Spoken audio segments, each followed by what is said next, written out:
Nah, selanjutnya tema tentang manusia. Nah, manusia ini dipandang oleh Cak Nur itu adalah makhluk fitrah yang suci dan baik, cenderung pada kesucian dan kebaikan. Cak Nur sering menyebut ada yang disebut sebagai perjanjian primordial ketika manusia berada di alam alastu. Nah, kenapa disebut alam alastu? Itu karena di alam itulah jiwa kita ditanya oleh Tuhan, alastu birabbikum, dan kita, jiwa-jiwa kita mengatakan bala syahidna. Nah, itu adalah perjanjian primordial yang menjadi fitrah kita. Oleh karena itu kita memiliki kecenderungan untuk menuhankan segala sesuatu, gitu ya, menuhankan sesuatu yang melebihi kita. Jadi ada fitrah ilahiyah yang tertanam pada diri manusia karena perjanjian primordial itu. Kecenderungan itu membawa rasa aman dan sentosa dalam diri. Kejahatan tidak fitri, membawa kegelisahan, menjalimi diri sendiri. Nah, ini menarik karena Cak Nur membangun konsep antropologi falsafah Al-Qur'annya dengan melihat ayat-ayat dan kemudian menyimpulkan bahwa dalam Islam atau perspektif Al-Quran, manusia itu dianggap baik, ya. Beda nanti kalau kita masuk ke wilayah perdebatan ilmu sosial yang lahir dari para filsuf barat. Misalnya kalau kita mengutip seorang pemikir, Thomas Hobbes misalnya. Thomas Hobbes yang terkenal sekali dengan karya besarnya Leviathan, yang melihat bahwa manusia itu pada dasarnya adalah buruk. Nah, beda. Al-Quran itu melihat manusia pada dasarnya adalah baik, suci. Meski begitu, manusia pun memiliki kelemahan. Dan kelemahan itu adalah aspek sekunder atau hakikat sekunder. Kehidupan moral ada dalam ketegangan kecenderungan primer, fitri, dan yang sekunder. Sebagai makhluk moral, memilih dan bertanggung jawab atas semua pilihan dan tindakannya. Budaya teknologi ciptaan manusia pun bisa membelenggu secara moral, namun dengan iman manusia tidak akan kehilangan pusat mana hidupnya, memperoleh keutuhan diri. Lupa akan Tuhan sama dengan loss of center. Jadi kelemahan manusia itu kan mudah sekali untuk lupa, ya. Kalau dalam bahasa Arab itu kan insan itu dekat sekali dengan nisyun, gitu ya. Jadi insan, manusia itu dekat sekali dengan lupa. Nah, lupa inilah yang membuat manusia terpuruk secara moral, gitu. Nah, kenapa kalau kita lihat ibadah wajib dalam Islam pun itu kan ada 5, ya, dan itu dibagi dalam waktu-waktu. Mengapa? Karena memang manusia itu sering lupa, gitu ya.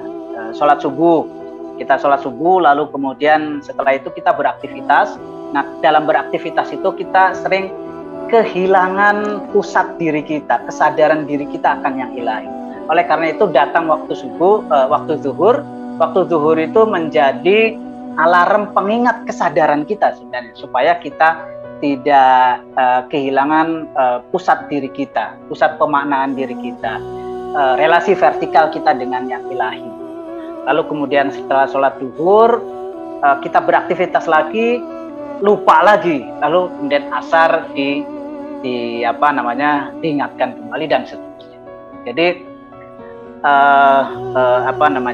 ini menunjukkan bahwa memang meskipun manusia pada dasarnya memiliki kecenderungan pada yang baik, tetapi dia bisa saja secara potensial itu melakukan kejahatan, ya.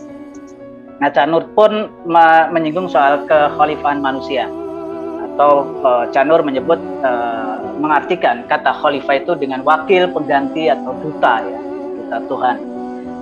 Nah, kondisi saat ini merupakan pemenuhan ramalan tentang destruksi yang dilakukan manusia menurut Cak Nur, ya.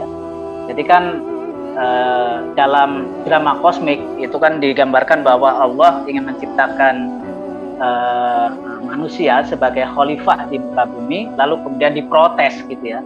Diprotes oleh para malaikat, gitu. Qalu ataj'alu fiha may yufsidu fiha wa yasfiku dima, gitu kan.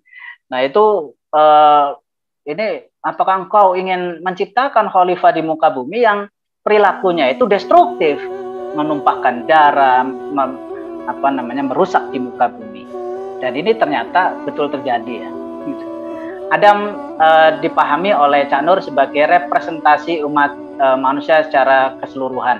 Jadi pemuliaan Adam ketika disebutkan di dalam Al-Quran itu sesungguhnya adalah pemuliaan kepada manusia.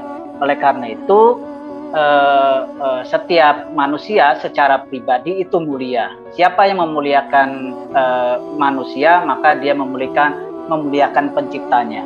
Begitu juga siapa yang menista manusia, maka dia menista penciptanya. Implikasi kekhalifahan, manusia harus mengerti alam. Karena apa? Karena memang tugas kekhalifahan itu kan melakukan islah, ya, melakukan perbaikan di muka bumi. Jadi oleh karena itu dia harus mengerti alam. Nah, dan itu dalam Al-Quran disimbolisasikan dengan diajarkannya nama-nama.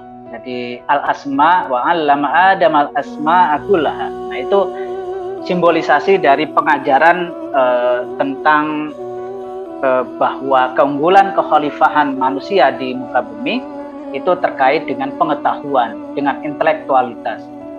Jadi manusia diberi kemampuan intelek yang harus dipergunakan.